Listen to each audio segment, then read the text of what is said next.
Matamdi kananasu thingba ngamde haibaduni. Sum tawna tha amamukti haujinkre. Mekiras ka Thoisnaga do ka hena hanadawna message ti thanadre. Thoisnagi su exam naksilai pre-council tawgadabagi masu phone pakna paide. Mekiras su exam maya oibaga pakna yeludre. Adabu mabani pau phaunadre haiduna nungsiba hanbadi nate nungsibagi changdi asam henkatli. Nakal lamadana phattabagi hidak laite haibaduni somda Boris tu Mekiras da nongmagi yengthiba helai. Mekiras na nongmagi mai pakpa uraga ma masado khoidau thitpana loire. Mekiras po magi lambidagi kaptat paibasina khwaidagi ahanba wakhalni magi khupu singa plan sinba hawi. Boris na ma na igi lambide yelise yamkhre baba thuna thobi matamda loishinse. Punsibana matang zadine aikhoina ma senai khangbagira kainu khangdiba mayumda security ga thami satnasu matonda chatkidre mi loinaraga gari ahumukti adum chale office ta su pakna changhanre mi sing check nung phajana tawraga changhale magi mafam singdu security thamduna yam checksina thamgre mafam khuding CCTV loina makhile sidani ni yam luri base. Boris to wakal ne akhallaga adudi magi thabak mafamda mi ma thamba khoigi thabak mafamda tanatana magi mayumda su yaragadi mi ma thamnaba tawsidana. Ai su khaleni ne ado magi manakta thambay base mitna singba mi natradi thamba yaroi maramdi Mekiras tarai ba mi nate angang oijarbasu makok yam lingi mamangda chingnaba thabak ama hek tawbada adu mi laina khangadawribani. Boris noklaga angang pitawa mana singna basadana phai ai kanano haibado mangonda masak muna takani. Mekiras ti hamu magi lepam thokpa damak lei. Thoisnasu exam tha phajilaktabagi lairikta namba focus pikre. Pakna wari sanade Mekiras su wana ngairage khali. Mekiras tu magi store sabaloiduna sangagadawagi sem sari. Mekiras su phana thabak ti chilli ayugi khagolakpadagi thabak chatpadu wathadana damak tawbani. Aduga halakpana pung 5 swaida halakpani thabak yamladi pung 3-9 tabasu dumak yawi. Thoisnagi exam hoba numit ka Mekiras ki store sangabaga mapa janakre. Mekiras Thoisnana tariba exam center dadi yam chaningbani farak tagadra haina lei. Exam do pung 8 dagi hawi pung 3 swaida Mekiras Thoisna da wish pirai. Best of luck khangdaba yarsu mingondagi silamo. Thoisna su Mekiras na wish pirakadra piroi rakhandana leibani. Mekiras ki message lakpadada no fit tawraga reply halli. Thank you silamge lala su masu.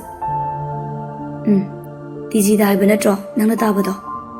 Hoi pung kayadagi chattuiba kanan thinduiba salani ahanbanina khoi babana thilange ngasidi. Oh fajan chalo dudi.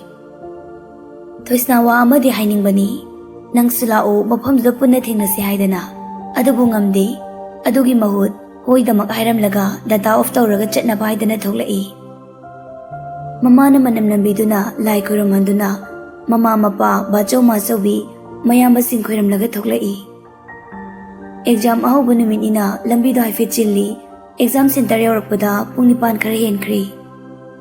Mane hek yobaga gate tagi khara chathoklaga Mekiras leplaga leirami madu ubada Thoisna momono e manakta changlaga aina haidringai da nangna sida laambasi yam thajade ai yam saungningi nangna matam chana wish piraktabagi haiduna sangsilaga chainingbani adubu matangna yadabani nama chairudri nofet tawraga Mekiras da yengduna lei.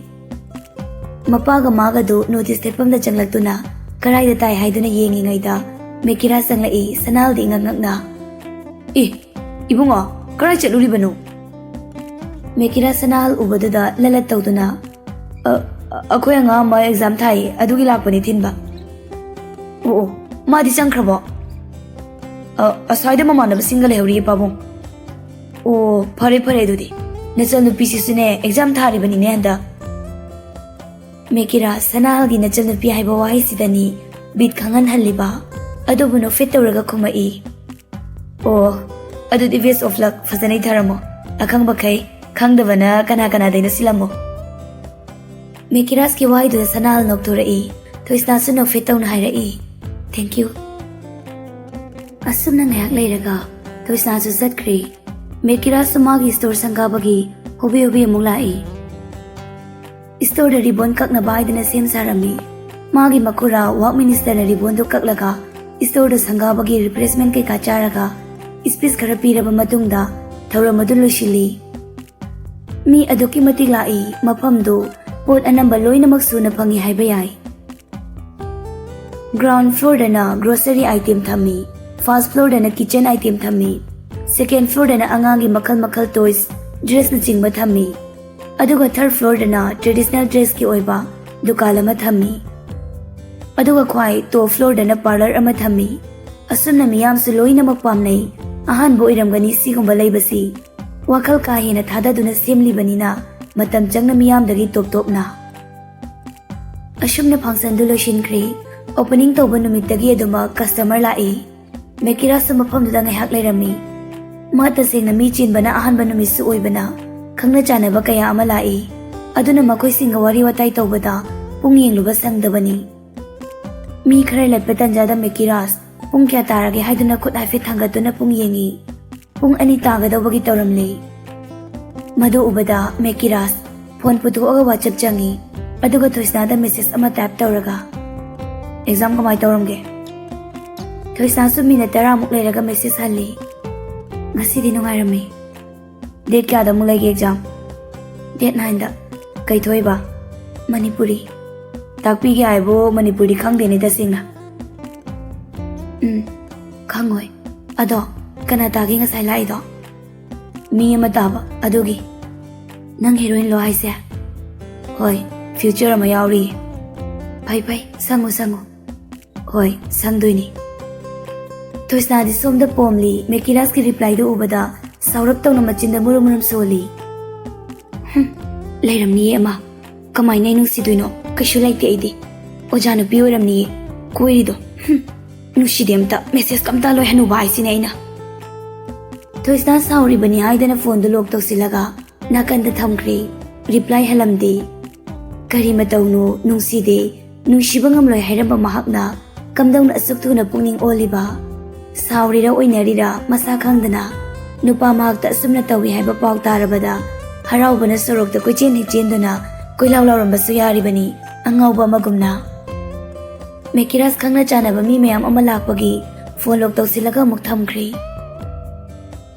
Somda Roger Roy Srinivas marup ahum dulai Mekiras na yaw thengbu mi changhande Roger na Ibo aidi ngana laksabani he dukan gi polak sandana yada tawrini Mani to manamu Ai sunemni pharmacy gi dak sing awat pagai ngasi loi lakpa adugini sauno ba Srinivas na ai limirem ne aduna thabak chin mamakoi ni ngai jabani Srinivas ki wadu da makoi ahum du punna no e Mekiras na horen di party tause Roger na adu to bungai jabini kai no khodia Mani to mana natuna yu thapagi fui haida ni nang ba Srinivas na adune ki diye mase matuna phubada hera nong matang ne aine yutha aga napam chalu hairuba adudugi kappaga chatki tawreini aduda isu soi krena hai aduda ta dabada phagi oi kabe phuse na hairuba aduda ekta oi ta phurai nimni aisu oi nazari ne na khandoba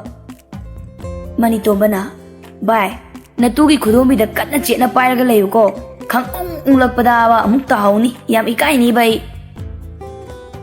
Roger pairap yenglaga Noisu unglak tu ni soidana haija sari singdo Mekiras na yam sai chara kini Roger Mekiras ta monsi laga nangsu ado siwa si tose party na maru ni mapam kai tose haino Mekiras na khoi dum tose kaino noi tan bra Srinivas na noi dana fanida party room sulai bani na ba Mani tombana ai koi dikai dida mapam amada boirasu yada yadani Noi doin tawro siro duide Mani tombana Koi dum apam phajana laitene ngana jatlona talakani ba Mekiras na yare koi da tawrasi adudi pung manga dai da law aduga tawrasi Ashi haina pocket tagi purse toklaga paisa pirai aduga treat tawragi ngasi awat pa kai ka do sidai dum lawro Roger na paisa pai ba mi dagi cha dana pai da ba koi dagi cha ya ponte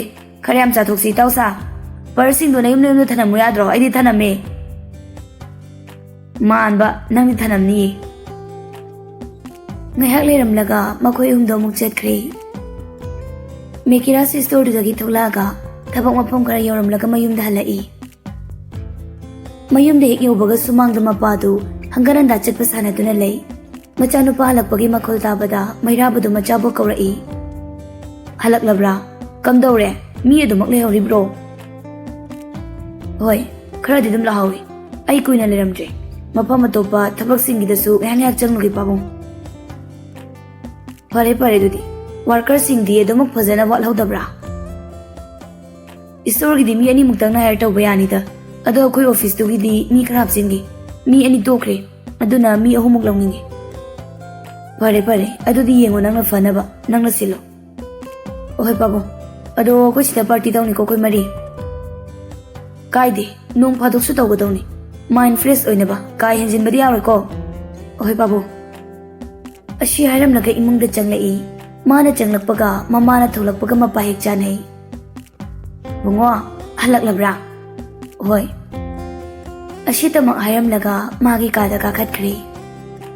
Bimoti machana hong liba mawong duda kitang pendri machina murum solaga mapure bagi manakta lai.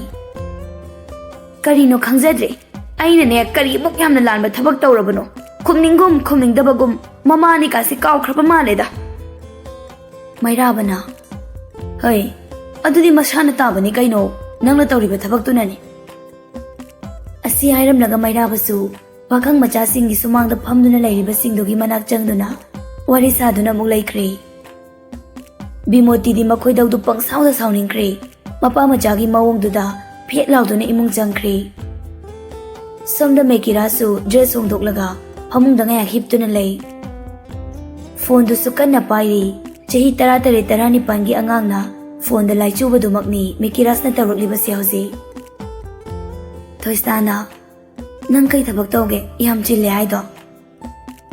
Mekirasna nang nengonda namhai tawrisi kaino nang kaina kai kaudino khangdiye dada kaugera yambung kaugera makau kauningde da mata. Mekirasu mana tandana kai mahaidre mana namhai tawrakano haibasi kuirabani thoistana tasina dabani.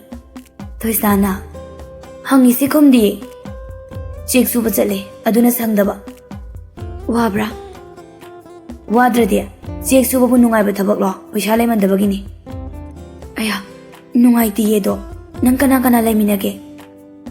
Pabungsu imasu aduga inaupa amaga ado imungdo nangna poriro. Hoi ichi ani di mayum pankre aina ahan oyawre aduna aina puri.